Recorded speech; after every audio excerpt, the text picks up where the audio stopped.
వ్యాపారాలకు ప్రసిద్ధి చెందిన ప్రొద్దుటూరులో స్థానిక వ్యాపారులను ప్రజలు ప్రోత్సహించాలని మాజీ ఎమ్మెల్యే రాష్ట్ర అధికార ప్రతినిధి రాచమల్లి శివప్రసాద్ రెడ్డి పిలుపునిచ్చారు. తన నివాసంలో మీడియాతో మాట్లాడుతూ ప్రొద్దుటూరులో వస్త్ర, బంగారు తదితర వ్యాపారాలు దశాబ్దాలుగా అభివృద్ధి చెందాయన్నారు. అయితే కార్పొరేట్ సంస్థలు పట్టణంలోకి రావడంతో స్థానిక వ్యాపారులు వారిపై ఆధారపడిన కార్మికులు ఇబ్బందులు ఎదుర్కొంటున్నారని పేర్కొన్నారు. స్థానిక వ్యాపారాలను, స్థానిక కార్మికులను ఆదుకునేలా ప్రజలు తమ కొనుగోళ్లతో స్థానిక వ్యాపారాలకే ప్రాధాన్యం ఇవ్వాలని కోరారు. మనం వ్యాపారం, మన కార్మికులే అనే ఆలోచనతో ప్రతి ఒక్కరూ స్థానిక వ్యాపారాలకు అండగా నిలవాలని రాచమల్లి సూచించారు. ప్రొద్దుటూరు పట్టణం ఆవిర్భావం నుంచి, ఈ ఊరు ఏర్పడినప్పటి నుంచి అంచెలంచెలుగా ఇది పెద్ద వాణిజ్య కేంద్రంగా తయారైతే వచ్చింది. ప్రజలారా, ఈ పూర్తిగా నా ఊరి ప్రజల కోసమే ఈ పాత్రికేయుల సమావేశం. నా ఊరైనటువంటి ప్రొద్దుటూరు కోసమే ఈ సమావేశం, ఇక్కడ ఉండే ప్రజల కోసమే. అంచెలంచెలుగా ఈ ఊరు వాణిజ్య కేంద్రంగా తయారైంది. మన ఊర్లో అనేక రకాల వ్యాపారాలకు ప్రసిద్ధి. బట్టల వ్యాపారానికి మనమే నెంబర్ 1లో ఉండాం, బంగారు వ్యాపారానికి మనమే నెంబర్ 1లో ఉండాం, కాటన్ బిజినెస్కు మనమే ఉండాం, ఆయిల్ బిజినెస్కు మనమే ఉండాం. ఒకటేమిటి, అన్ని రకాల వ్యాపారాలకు ఇక్కడ అన్ని రకాల కులస్తులు రంగప్రవేశం చేసి ఉన్నారు. ఇప్పుడు మనం 70, 80, 60 సంవత్సరాల కిందటే మనం సినిమా వాళ్ళకు సైతం ఫైనాన్స్ ఇవ్వగలిగినటువంటి స్థాయిలో మన ఊరుంది. అంటే అంత వ్యాపారానికి ప్రసిద్ధి ఇది. కానీ ఈ మధ్యకాలంలో స్థానికంగా ఉండబడిన మన వ్యాపారస్తులు ఇబ్బందులు ఎదుర్కోవాల్సి వస్తుంది. ఇది ఒకంత మనందరం, నేను కానీ రాజకీయ పక్షాలు కూడా ఆలోచించాలి. అధికారంలో ఉండే వాళ్ళు ముఖ్యంగా ఆలోచించాలి. తెలుగుదేశం పార్టీ వాళ్ళు, స్థానికంగా ఉండే నాయకత్వం కూడా, ప్రజలు కూడా కొంత ఆలోచించాలి. ఈ మధ్యకాలంలో స్థానికంగా ఉండే వ్యాపారస్తుల యొక్క ఇబ్బందులను ఒకసారి గమనిస్తే, ఇక్కడ పుట్టినారు, ఇక్కడ చేసే వ్యాపారం చేసేవాళ్ళు మనతో పాటే పుట్టినారు. మనందరం కలిసి ఒక గాలి పీల్చుకున్నాం, ఒక నీరు తాగినాం, ఒక చోటనే తిరిగినాం, ఒక రోడ్లలోనే ఒక చోటనే పెరిగినాం. పెళ్ళిళ్ళని, పేరెంటాలని, శుభమని, అశుభమని అన్ని కార్యక్రమాలకు మనందరం కులాలకు, మతాలకు అతీతంగా అందరం కలుసుకుంటుంటాం. చిట్ట చివరకు ఇక్కడే మనం మరణిస్తున్నాం, ఈ మట్టిలోనే మనందరం కలిసిపోతాం. ఇది మనందరి పరిస్థితి. ఈ ఊళ్ళోని వ్యాపారస్తులతో మనకుండే అనుబంధం. అట్లాంటి మనుషుల మధ్యలో మనందరం కలిసి జీవిస్తా, ఆ వ్యాపారస్తులు, స్థానికంగా ఉండబడిన వ్యాపారస్తులు, బట్టల వ్యాపారస్తులు కావచ్చు, బంగారు వ్యాపారస్తులు కావచ్చు, లేకపోతే ఎలక్ట్రికల్ గూడ్స్ సంబంధించిన వ్యాపారస్తులు కావచ్చు, లేకపోతే చిల్లరంగళ్ళు అంటే పప్పు దినుసులు ఇవన్నీ మనం ప్రతినిత్యం కొనుక్కుండే కావచ్చు, స్టీల్ సామాన్లు వ్యాపారస్తులు కావచ్చు, చిట్ట చివరకు నాయి బ్రాహ్మణుల సమస్య కూడా, సెలూన్స్ అవి కూడా, ఇటు ఎన్ని పరిగణలోకి తీసుకుంటే ఇబ్బందులు ఎదుర్కొంటున్నారు. ఎందుకు ఇబ్బందులు ఎదుర్కొంటున్నారు వీళ్ళు అంటే కన్నా, కార్పొరేట్ యొక్క సంస్థలు ఇక్కడికి రావడం అంటే, వేరే ప్రాంతాలకు సంబంధించిన వాళ్ళు, వేరే రాష్ట్రాలకు సంబంధించిన వాళ్ళు, కార్పొరేట్ సంస్థలకు సంబంధించిన వ్యాపారస్తులు ఇక్కడికి రావడం, ఇక్కడ వ్యాపారాలు ప్రారంభించడం, ఆకర్షణీయమైనటువంటి అన్ని కథలన్నీ చూపించడం, పెద్ద పెద్ద బిల్డింగులు, పెద్ద పెద్ద షోరూములు, ఆఫర్సు, డిస్కౌంట్స్ అంటారు, 1+1 అంటారు, ఏంటో. దసరా వచ్చినప్పుడు ఎవడో గుంటూరు నుంచి ఒకడు వస్తాడు, బట్టల వ్యాపారం. వాడు వచ్చి ఒక 4 రోజులు అంగడి పిఎన్ఆర్ కళ్యాణ మంటపం ఏదో ఒకటి కళ్యాణ మంటపం తీసుకుంటాడు, అన్నీ పడుస్తాడు. 200 రూపాయలకు 4 అంటాడు, 300 రూపాయలకు 6 అంటాడు, రకరకాలు. ఒక 4 రోజులు ఉండి వాడు వ్యాపారం చేసి దసరా సందర్భంలో ఇక్కడ మన ప్రొద్దుటూరు పట్టణ ప్రజలకు సంబంధించిన డబ్బులంతా వ్యాపారం చేసి కోట్ల రూపాయలు కొల్లగొట్టుకొని వాడు సంఘంలో పెట్టుకొని వెళ్ళిపోతాడు. సంవత్సరం పొడుగున వస్త్రభారతిలోను, వివేకానందలోను, శివాలయం సెంటర్లోను, లేకుంటే పొట్టి శ్రీరాముని విగ్రహం దగ్గర లైట్ ఫాలయం సెంటర్లోనూ ఉండే గుడ్డలంగళ్ళు పెద్ద పెద్ద అంగళ్ళు పెట్టుకొని 60-50 సంవత్సరాల నుంచి వ్యాపారాలు చేస్తా, కోట్ల లక్షల రూపాయలు పెట్టుబడులు పెట్టి, ఒక్కొక్క అంగట్లో 5 మంది 6 మంది వాళ్ళ స్తోమతకు తగినట్టు అంగడి స్థాయిని బట్టి గుమస్తాలు పెట్టుకొని జీతాలు ఇచ్చి, కరెంటు బిల్లు ఇచ్చి, సంవత్సరం పొడుగునా వాళ్ళు వ్యాపారం చేసి, ఆ వ్యాపారంలో ప్రొద్దుటూరు ప్రజలమైన మనకు అరువిచ్చి పాపం అప్పిస్తారు. పెళ్ళి అంటే అప్పిస్తారు, పేరెంటం అంటే అప్పిస్తారు. మళ్ళీ మనం నెలకి ఇస్తామని చెప్పి 6 నెలలకు ఇస్తే తీసుకుంటారు, కంతుల వారీగా ఇస్తే తీసుకుంటారు. ఏదైనా ఒక వస్తువు బాగాలేదని మనం వెనక్కి పోతే మళ్ళీ తిరిగి రీప్లేస్మెంట్ ఇస్తారు, గ్యారెంటీ ఇస్తారు. ఇన్ని చేసి ఆ సంక్రాంతికో, ఆ దసరాకో, ఆ క్రిస్మస్కో, ఆ రంజాన్కో ఈ 4, 5, 6 పండుగలు ఏమైతే ఉన్నాయో ఆ పండుగలప్పుడు వ్యాపారం జరుగుతుంది కదా అని చెప్పి చూపెట్టుకొని ఉన్నప్పుడు తీరా ఆ పండుగలు వచ్చినప్పుడు ప్రధానమైన దసరా పండుగనో, క్రిస్మస్ వచ్చినప్పుడు, రంజాన్ వచ్చినప్పుడు గద్దొచ్చి కోడి పిల్లను తనకపోయినట్టు బయటోడు వచ్చి వ్యాపారం పెట్టి తనకపోతే బాధ కలుగుతుందా కలగదా? వ్యాపారస్తులకు నష్టం జరుగుతుందా జరగదా? దీన్ని నేనైతే ప్రోత్సహించలేను. కార్పొరేట్ సంస్థలను ప్రొద్దుటూరుకు రావడానికైతే నాకు అంత పెద్ద నచ్చదు. మన ప్రొద్దుటూరు స్థానికంగా ఉండే వ్యాపారస్తుల యొక్క వ్యాపారాలకే నేను మద్దతు ఇచ్చేవాడిని. మన వాళ్ళు కదా, వాళ్ళు నష్టపోవడం అనేది, వాళ్ళు కష్టపడడం అనేది, పోనీ మనకేమన్నా పెద్ద లాభం ఉందా అని ఒకసారి ఆలోచన చేస్తే ప్రజలకు అది కూడా ఆలోచన చేయాలి. ప్రజలకు లాభం ఏ మేరకు ఉందని చూస్తే ఏముంటుంది? ఇప్పుడు ఆ సీఎంఆర్ గుడ్డలంగడి పెట్టారు, అనురాలు ఎదురుకి పెట్టినారు, 3 నాళ్ళ ముచ్చట బ్రహ్మాండంగా ఎగులాడేది జరిగింది. ఇప్పుడు ఏమైంది? ప్రజలే చెప్తున్నారు వ్యాపారమే లేదు, జీరో వచ్చింది. ఏంటి వ్యాపారం ఉందే? వ్యాపారం లేదు అని చెప్తున్నారు. కారణం ఎందుకు ఆనాడు ఉండే వ్యాపారం ఈనాడు లేదు అంటే ప్రజలు చెప్తాండే సమాధానం ఏంటంటే ఫస్ట్లో వాళ్ళు ఒకలాగా ఉన్నారు, కొన్ని నెలలు గడిచిన తర్వాత వాళ్ళు డెడ్ స్టాక్ తెచ్చి పెడుతున్నారన్నా అని చెప్తున్నారు ప్రజలు. నేను చెప్పిన మాట కాదు. డెడ్ స్టాక్, అమ్మడిపోకుండా ఉండే స్టాక్ తీసుకొచ్చి పెట్టడము, నాణ్యత లోపించినటువంటి బట్టలను విక్రయించే ప్రయత్నం చేయడము, కావలసిన వెరైటీస్ లేకపోవడము, ఈ కారణాల చేత ఎవరు అడిగి పోయేదానికి సుముఖంగా లేరు. మరి ఆ రోజు సీఎంఆర్ పెట్టినప్పుడు పెద్దగా ప్రాపగండ చేసే ప్రయత్నం చేసినారు. ఒక 100 మంది పొద్దుటూరులోనే గుమస్తాలు తీసుకుంటారు, దాంట్లో పెడతారు, జీతాలు ఎక్కువ అంటారు, ఏదో చేస్తారు. ఇప్పుడు జరగదు, అంగడి మూసిపోతాడు. ఆ 100 మంది పోనీ ఆ 100 మందిని పెట్టుకున్నారు పొద్దుటూరులోనే బారేంది. ఒక 500 నుంచి 1000 అంగళ్ళు ఉన్నాయి గుడలంగడి వస్త్రభారతి అన్ని చోట్ల. అన్ని అంగళ్ళలో ఒక అంగంలో 3, 4, 5 మంది గుమస్తాలు ఉంటారు. ఆ గుమస్తాలు అంతా ఎవరు? మన ఊరి పిల్లోళ్ళు. మరి మన ఊరి పిల్లోళ్ళు గుమస్తాలు ఉన్నప్పుడు ఈ అంగళ్ళు వాళ్ళకి జరగకపోతే 4 ఉండే గుమస్తాలు ఉండే అంగడి 2 కట్ చేస్తుంది, 5 మంది ఉండే చోట 3 కట్ చేస్తుంది. మరి ఆ కట్ చేసినప్పుడు వాళ్ళ బ్రతుకు తెరువు. ఇవన్నీ మనం ఆలోచన చేయాల్సిన అవసరం ఉంది. బంగారంగలే తీసుకున్నాం, కొత్తది పెట్టినారు చందన అని ఆడ, ఎక్కడి నుంచో బయట నుంచి వచ్చి పెట్టినారు. నేను అడుగుతా ఉన్నా, మన ప్రొద్దుటూరులో ఉండే బంగారు వ్యాపారస్తుల కంటే గొప్పోడా నేను అడుగుతా.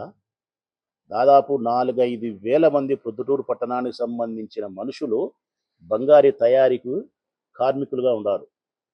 రకరకాల బంగారు వస్తువులను, బంగారు ముద్దనిస్తే అందమైన ఆభరణంగా తయారు చేసే శక్తి సామర్థ్యాలు ఈ ప్రొద్దుటూరులో ఉండే మనుషులకుంది, యువతకుంది. కనీసం అంటే 5-6 వేల మంది ఉన్నారు, ఇంకా ఎక్కువ ఉండారేమో నాకు తెలియదు. 5-6 వేల మంది ఉన్నారు కార్మికులు, అందమైన ఆభరణాలు తయారు చేయగలుగుతారు. వాళ్ళకంటే గొప్పదా మన అంగడి? పోదాంపా, ఆ చందనాలకే పోదాము. ధనవంతులు ఆ అంగట్లోకి పోగలుగుతారా? పేద మధ్యతరగతి వర్గాలు పోగలుగుతారా? పేదవాడైతే పోడు, మధ్యతరగతి అయితే పోడు, మధ్యతరగతి ఎగువ నుండే పోలేడు. కారణం, నువ్వు 2 లక్షల రూపాయల వస్తువు కొన్నా, 20 లక్షల రూపాయల వస్తువు కొన్నా, 10 లక్షల రూపాయల 700 రూపాయల వస్తువు కొంటే 10 లక్షల రూపాయల 700 రూపాయలు ఇస్తేనే నువ్వు బయటకు వస్తావు. అదే మన పొద్దుటూరులో ఉండే బంగారు వ్యాపారస్తులు అంగడికి పోదాంపా, పెళ్లి పెట్టుకున్నాం పోదాము, ఓ 4 తులాలు చేసుకోవాలా, 6 లక్షలు అవుతుంది, నా దగ్గర ఓ 2 లక్షలు ఉందా, 4 లక్షలు లేదు, కావాలా పావ పెళ్ళి అంటే ఏమంటాడు ఆయన? ఆ శెట్టి గారు కానీ, ఆర్యవేశ్వరుడు ఎవరైనా సరే, లేకుంటే రెడ్డి గారు కానీ, ఎవరైనా ఏ కులమన్నా కానీ తీసుకోలేక బంగారంగా 2 లక్షలు తీసుకొని ఆ సమయానికి ఇస్తాడు. ఆ 4 లక్షలు 3 లక్షలు అప్పు రాసుకుంటాడు, నెలకింతనో లేకుంటే 6 నెలలకు ఇస్తే తీసుకోగలుగుతాడు. ఈ సౌకర్యం ఉందా అని అడుగుతాను నేను. కార్పొరేట్ సంస్థలలో నీకు ఈ అప్పిచ్చే సౌకర్యం కానీ, ఆపదకు ఆదుకుండే సౌకర్యం కానీ, లేకుంటే ఒక వస్తువు పోయింట్ ఉంది, ఒక కమ్మ తెగిపోతుంది, మళ్ళీ పోతే వాడు ఇస్తాడా? అంగట్లోనే చూసుకోవాలంటాడు, రీప్లేస్మెంట్ లేదంటాడు. కాబట్టి మన అవసరాలకు ఆదుకునేవాడు, మన ఆపద సంబంధం ఆదుకునేవాడు, అప్పిచ్చేవాడు, మన పని జరిపేవాడు, నాణ్యతగా మనకు వస్తువుని ఇచ్చేవాడు, నాణ్యత లోపిస్తే మనకు ప్రశ్నించే అధికారం ఉంది మన ఊరోని. కానీ ఇప్పుడు కార్పొరేట్ సంస్థలు వచ్చి పెద్ద పెద్ద అంగళ్ళు పెట్టి వాళ్ళు దోచకపోయే పరిస్థితి చేస్తే, ఇప్పుడు సెలూన్సే తీసుకున్నాం, ఎంత అన్యాయము. ఈ ఊర్లో మనం పుట్టినాం అందరం. చిన్నప్పటి నుంచి మనం చూస్తున్నాం నాయి బ్రాహ్మణులను. చిన్న చిన్న పాపం బంకులు పెట్టుకొని, ఒక బంకులో ఒక కుర్చీ చెక్కదేసుకొని, అద్దం పెట్టుకొని ఉండే కానుంచి ఇప్పుడు అందమైనటువంటి షాపులు మన వాళ్ళు పెట్టినారు. హ్మ్. ఏసీ రూములు మన వాళ్ళు పెట్టినారు. ఈ ఈ ఈ జనరేషన్‌కు తగినట్టు కాలంతో పాటు మన నాయి బ్రాహ్మణ సోదరులు గూడా మారినారు. మారి వాళ్ళ శక్తికి లోబడి ఏ మేరకు చేయాలో ఆ మేరకు షాపులు గూడా తీర్చిదిద్దినారు. కానీ ఎవడో బయట నుంచొస్తాడు. బయట నుంచొచ్చి 500, 600 నాయి బ్రాహ్మణుల మంగళ షాపులుంటే, బయట నుంచి వచ్చి ఒక 15 మంది, 20 మంది షాపులు పెడతారు. అందంగా తయారు చేసి పెడతారు. ఆకర్షణీయంగా పెడతారు. దాంట్లో ఒక 10 మందిని గుమస్తాల్ని పెడతారు. నేను అడుగుతా ఉన్నా, ఆ కార్పొరేట్ సంస్థల యొక్క ఏర్పాటు చేసిన సెలూన్స్‌లో పనిచేసే వాళ్ళు నాయి బ్రాహ్మణులే కాదు. ఏం గాదు? నాయి బ్రాహ్మణులే కాదు. అసలు కులమే కాదది. కులవృత్తి మీద ఆధారపడి జీవనం కొనసాగిస్తూ మనందరికీ ఉపయోగపడే వాళ్ళు మన ఊరోళ్ళు. మన ఇంట్లో జరిగే పెళ్లి కార్యక్రమానికి మంగళ వాయిద్యాలు వాయించేవాళ్ళు మన మంగళోళ్ళు, మన నాయి బ్రాహ్మణులు. చస్తే మన ఇంట్లో మేళం వాయించేవాళ్ళు వాళ్ళు మన వాళ్ళు. వాళ్ళు కాదని చెప్పి ఈ పొద్దు ఎవడో బయట నుంచి వచ్చి షాప్ పెట్టి, అందంగా పెట్టి, వాడు నాయి బ్రాహ్మణుడు కూడా కాకుండా, వాడు క్షవరం చేస్తే, వాడు షేవింగ్ చేస్తే, మన వాళ్ళకంటే గొప్పగా చేయగలుగుతాడబ్బా అని నాకు తెలియకడుగుతా. వాడు రూ. 200 మనవాడు 200 షేవింగ్ చేసుకొని కటింగ్ చేపిచ్చి వాడు 150 అంటాడు. 150 అంటాడు. పోటీతత్వమా ఇది? బ్రతుకు తెరువు కోసం పెట్టినోడు వీడైపోయా, వ్యాపారానికి వచ్చినోడు వాడైపోయా. ప్రజలు ఏమనుకుంటున్నారు? రూ. 50 తక్కువ కదా అనుకుంటారు. కానీ లోపల పోయిన తర్వాత 50 కాదు, 500 సిలువు విడిపించి బయటికి పంపించాడు వాడు. కారణం? నీ ముక్కుకు పౌడర్ వేసి రుద్దుతా, నీ మూతికి వేసి రుద్దుతా, ఫేషియల్ చేస్తా, అది చేస్తా, ఇది చేస్తా. ఆ? ఇవన్నీ జరుగుతాయా? జరగవా? అదే మన వాళ్ళు నువ్వు ఇచ్చినా చేస్తాడు, ఇయ్యకపోయినా చేస్తాడు. చేతిలో గడ్డం తీసుకొని రూ. 20 పెట్టినా సర్లేయ్యా అంటాడు. మరి వాళ్ళ జీవితాలు ఇవన్నీ కొద్దిగా మనసుతో మనం ఆలోచించాల్సిన అంశాలు. వారి పేదరికాన్ని కానీ, వారి పరిస్థితులు కానీ ఆలోచించాల్సిన అవసరం. ఎలక్ట్రికల్ గూడ్స్ ఇప్పుడు మళ్ళీ కొన్ని రాబోతున్నాయని నాకు వార్త. కొన్ని ఎలక్ట్రికల్ గూడ్స్ సంబంధించిన వ్యాపారాలు రావాలని స్టీల్ సామాన్లకు సంబంధించి పెడతారు. స్టీల్ సామాన్లు అయితే మన వాళ్ళు ఇంకా లైట్ వాళ్ళం కానీ ఎక్కడో ఎన్నో చాలా ఉన్నాయి. ఆడోళ్ళు విపరీతంగా పోతుంటారు. వారానికి ఇంత కంతులు కట్టి తెచ్చుకుంటారు. మీకు తెలుసో తెలుదో మీడియా సోదరులకు. వారానికి ఆడోళ్ళు కంతు కడతారు బి. వాళ్ళకి కావాల్సిన స్టీల్ బోకులు తెచ్చుకొని 2000, 3000, 5000, 10,000 తెచ్చుకొని వారానికి ఇంత కంతులు కట్టి తెచ్చుకుంటారు. అదే నువ్వు కార్పొరేట్ వాడు బయట వచ్చి పెడతాడు, వాడు ఇస్తాడా?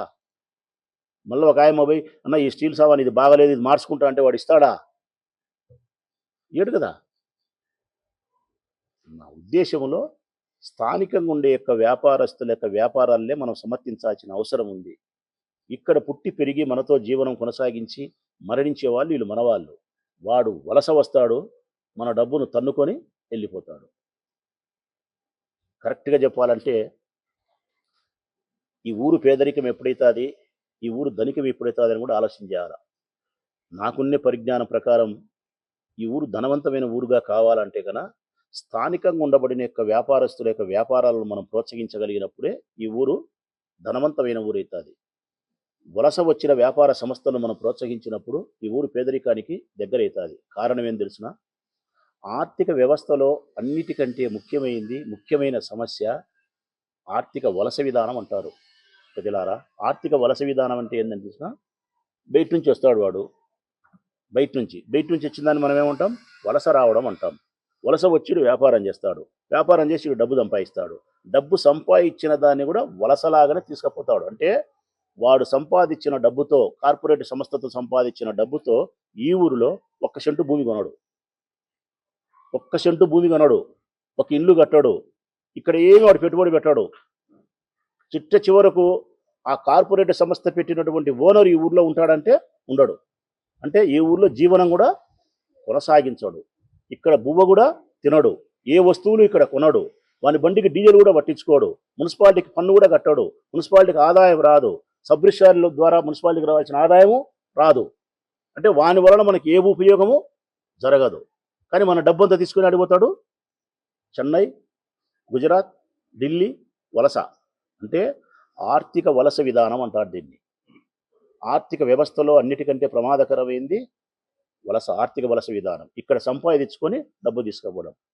ఇంతకుముందు బ్రిటిష్ కాలం గుర్తు చేసుకోండి ఒకసారి. మన ఇండిపెండెన్స్ కంటే ముందు 1920, 21, 22 ఆ కాలంలో గాంధీ మహాత్ముడు ఎందుకు ఇచ్చినాడు? స్వదేశీ వస్తువులనే ప్రోత్సహించండి, విదేశీ వస్తువులను బహిష్కరించండి అని ఎందుకు ఇచ్చినాడు ఆయన? చాలా తెలివైనటోడు ఆయన.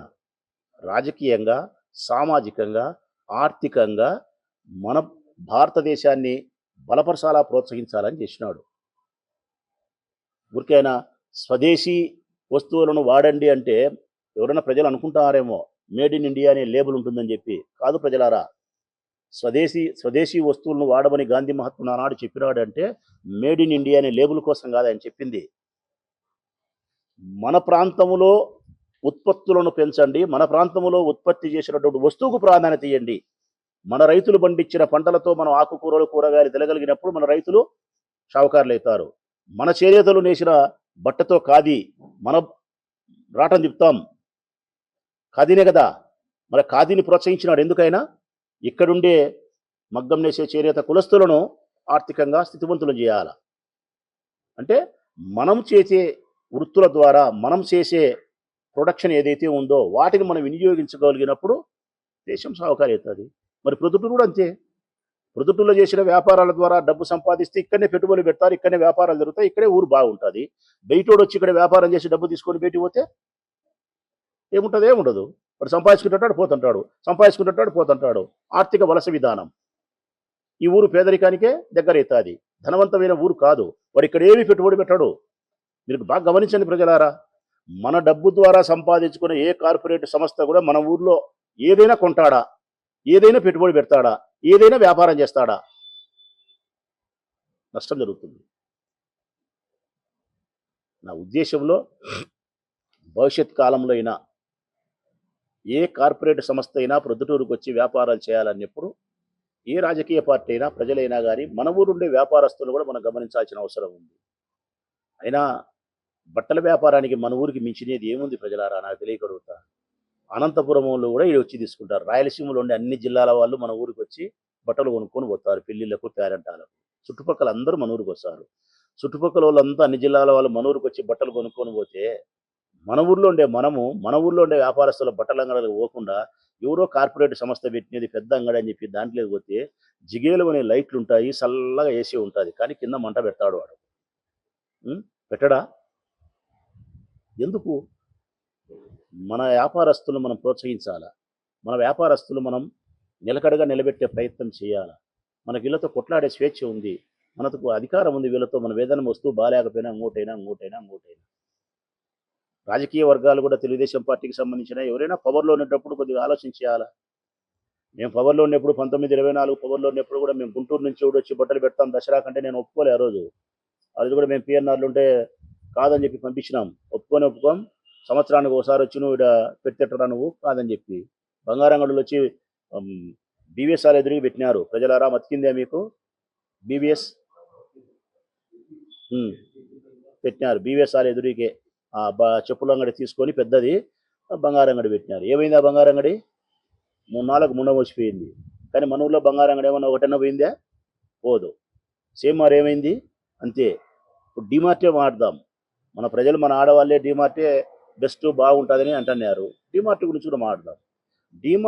డిమార్ట్లో దొరికే పప్పు దినుసులు అన్నీ కూడా పచారీ కొట్లు అంటారు, చిల్లర అంగడి అంటాం మనమైతే.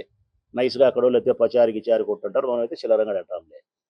కందివేలు కావాలా, ఉప్పు కావాలా, పప్పు కావాలా, చింతపండు కావాలా, ధనియాలు కావాలా, సబ్బు కావాలా, షాంపూ కావాలా, రైజర్ కావాలా, ఇవే కదా దాంట్లో దొరికేది. తీసుకుంటాం. అవి డిమార్ట్లో దొరుకుతాయి. డిమార్ట్కు మందానికి ఏం వ్యత్యాసం?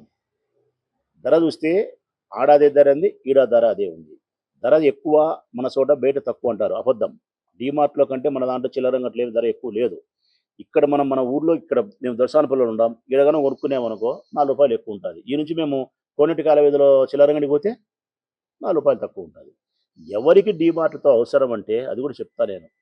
డిమార్ట్తో ఎవరికి అవసరం అంటే నా చెల్లెళ్ళు కానీ, మా అమ్మగారు కానీ, మా చిన్నమ్మగారు కానీ, మా అక్కగారు కానీ ఎవరైతే ఉన్నారో చెరిగేదానికి ఇష్టపడకుండా, ఇసిరేదానికి ఇష్టపడకుండా, దంచేదానికి ఇష్టపడకుండా అన్నీ వాడే తీసి పెడితే, తెల్లవాయల మీద వాడే పొట్టొల్చి, ఎర్రగడ్డ మీద వాడే ఒలిచి పెట్టి, చెరిగేది ఏమీ లేకుండా అంత ప్యాక్ చేసి పెడితే కొనుక్కొచ్చుకొని పెన్నంలో వేసుకొని చేసుకోవాలనుకునే దానికైతే డిమార్ట్లో పోయి అవి కొనుక్కోవాలి. అట్లా కాకుండా మనం చిల్లరంగడి పోయి కొనుక్కునే దానికైతే వాని దగ్గర ఉండేదానికంటే ఫ్రెష్ స్టాక్ ఉంటుంది, ధర తక్కువకి ఇస్తాడు, నెలసరి వస్తువులు కొనుక్కొచ్చుకుంటాం, అప్పు పెడతాం, నిదానంగా తీర్చుకుంటాం, ఒక నెల మన దగ్గర ఉన్నా లేకపోయినా ఆయన అయ్యా ఉండయ్యా అంటే ఉంటాడు, జరుగుతుంది. మరి ఏమి డీమార్ట్లో అంత పెద్ద? ఏదైనా ప్యాకింగ్ జరిగే కొన్ని వస్తువులు అయితే మాత్రం డీమార్ట్లో బాగుంటాయని ఆడవాళ్ళు చెప్తుంటారు తప్ప, మిగతా అయితే చిల్లరంగట్లోనే బాగుంటాయన్న ఇబ్బంది లేదు. ఫ్రెష్ సరుకు ఉంటుంది, మనకు కావాల్సినది తక్కువ ధరకే వస్తాయి అని చెప్తారు. కొన్ని డీమార్టోడు ఈ ఊరోడా కాదు. స్థానికంగా ఉండే ఈ పచారీ కొట్టు చిల్లరంగలన్నీ ఎవరు? మన వ్యాపారస్తులు, మన వాళ్ళు. ఒక కులం లేదు, అందరూ ఉండారు. ప్రజలకి ఏమీ నష్టం కలగనప్పుడు, మన వ్యాపారస్తులకు తీవ్రమైన నష్టం కలిగేటప్పుడు, ప్రజలకు పెద్ద ప్రయోజనం లేనప్పుడు, మన ఊరు మన వాళ్ళనే ఆలోచన చేయాల్సిన బాధ్యత మనందరిపైన ఉంది. మేము లాస్ట్ టైం పవర్లో ఉన్నప్పుడు మేము మున్సిపాలిటీ నుంచి కూడా ఏ అనుమతులు కూడా ఇవ్వమని చెప్పినాం మేము. కార్పొరేట్ సంస్థలు ఎవరొచ్చి ఇక్కడ పెట్టినా కూడా ఇవ్వమని చెప్పి మేము ధైర్యంగా మాట్లాడగలిగినాం. ప్రాంతీయమైన తత్వాన్ని మేము చూపించగలిగినాం. స్థానికంగా ఉండిన మన ఊరి ప్రజల యొక్క అవసరాలను కానీ, మన ఊరి వ్యాపారస్తుల యొక్క జీవన విధానాన్ని కానీ గమనించగలిగినాం. ఈరోజు ఆ పరిస్థితి లేకుండా మెల్లిగా ఓటోటే ప్రోత్సహించే పరిస్థితిలో, చేసే పరిస్థితిలో అట్లా జరగద్దని నేను కోరుకుంటా ఉన్నా. భవిష్యత్ కాలంలో కూడా మేము స్థానిక వ్యాపారస్తులకే మద్దతు ఇస్తాను నేను. స్థానికంగా ఉండే మా వ్యాపారస్తుల యొక్క వ్యాపారాన్ని ప్రోత్సహిస్తాం. వాళ్ళు బాగుండాలనే కోరుకుంటాం. వాళ్ళు కూడా ప్రజల యొక్క అవసరాలను దృష్టిలో పెట్టుకొని ఈ కాల పరిస్థితులకు అనుకూలంగా ఎంత డెవలప్ కావాలో వాళ్ళు కూడా అంత డెవలప్ అవుతున్నారు. పూర్వం ఉన్నట్టే గుడరంగలు ఉన్నాయా? పూర్వం ఉన్నట్టే మన సెల్యూన్స్ ఉన్నాయా? పూర్వం ఉన్నట్టు ఎలక్ట్రికల్ గూడ్స్ ఉన్నాయా? లేవా? బ్రహ్మాండమైన ఎలక్ట్రికల్ గూడ్స్ ఏం వాళ్ళు పెట్టలేదా? బీవీఎస్ఆర్ఏ దొరికి అయిన ఉన్నారు చూడు వాళ్ళు. అయ్యగారి ఆరే వయసులే, రామకృష్ణ ఏజెన్సీలు పెద్ద పెద్ద ఏమి లేవు చెప్పు. దయచేసి ప్రజలను కూడా నేను విజ్ఞప్తి చేసేదంటే, కొద్దిగా మన వ్యాపారస్తులను దృష్టిలో పెట్టుకుని చూస్తాను. మన వ్యాపారస్తులకు చెప్పేది ఏంటంటే, కాలానుగుణంగా పరిస్థితుల ప్రకారం మీరు కూడా ప్రజలకు అనుకూలమైనటువంటి స్థాయిలో వ్యాపారాన్ని డెవలప్ చేసేదానికి కానీ, ధరలను నియంత్రించే విషయంలో కానీ, నాణ్యతరంగా ఇంతకంటే మెరుగ్గా పాటించే విషయంలో కానీ, ఆపద సమయంలోనూ, ఇరుకు సమయంలోనూ ఇప్పుడు ఆదుకున్నట్టే అరువుకో, మంచికో, చెడ్డకో ఆదుకునే విషయంలోనూ కొద్దిగా మీరు కూడా ఇప్పుడు ఉండేదానికంటే ఇంకా గొప్పగా మీరు ఉండాలని చెప్పి నేను కోరుకుంటున్నా. ప్రజలు కూడా స్థానిక వ్యాపారస్తులను ప్రోత్సహించమని కోరుకుంటున్నా. రాజకీయ వర్గాలకైతే తెలుగుదేశం పార్టీకి విజ్ఞప్తి చేస్తూ ఉన్నా. కార్పొరేట్ సంస్థలను మీరు రెడ్ కార్పెట్ వేసి ఎర్రటి తివాచీలు పరిచి ఆహ్వానించి ప్రొద్దుటూరు యొక్క ధనానంతా కొల్లగొట్టుకుపోయేదానికి మీరు ఉపయోగపడొద్దు. ఈ ఊరును పేదరికమైన ఊరుగా తయారు చేయొద్దు. వలస ఆర్థిక విధానాన్ని మీరు ప్రోత్సహించొద్దని చెప్పి వారు కూడా విజ్ఞప్తి చేస్తూ ఉన్నా. రాబోయే భవిష్యత్ కాలం కూడా వ్యాపారస్తులకు ప్రొద్దుటూరు నియోజకవర్గం వైఎస్ఆర్ కాంగ్రెస్ పార్టీ నుంచి మేమందరం కూడా పూర్తి రక్షణగా ఎప్పుడు ఉంటాం. నాడు ఉన్నాం, నేడు ఉన్నాం, రేపు కూడా ఉంటాం. ఈ దేశానికి హిమాలయ పర్వతాలు ఎంత రక్షణ గోడగా ఉంటాయో, వ్యాపారస్తులకు వైఎస్ఆర్ కాంగ్రెస్ పార్టీ నాయకత్వంలో రాచమల్లు మిత్రులు కూడా అంతే రక్షణ వలయంగా మీకు నిలబడతారని చెప్పి కూడా విజ్ఞప్తి చేస్తూ మీరందరూ బాగుండాలని చెప్పి మనస్ఫూర్తిగా కోరుకుంటూ సెలవు.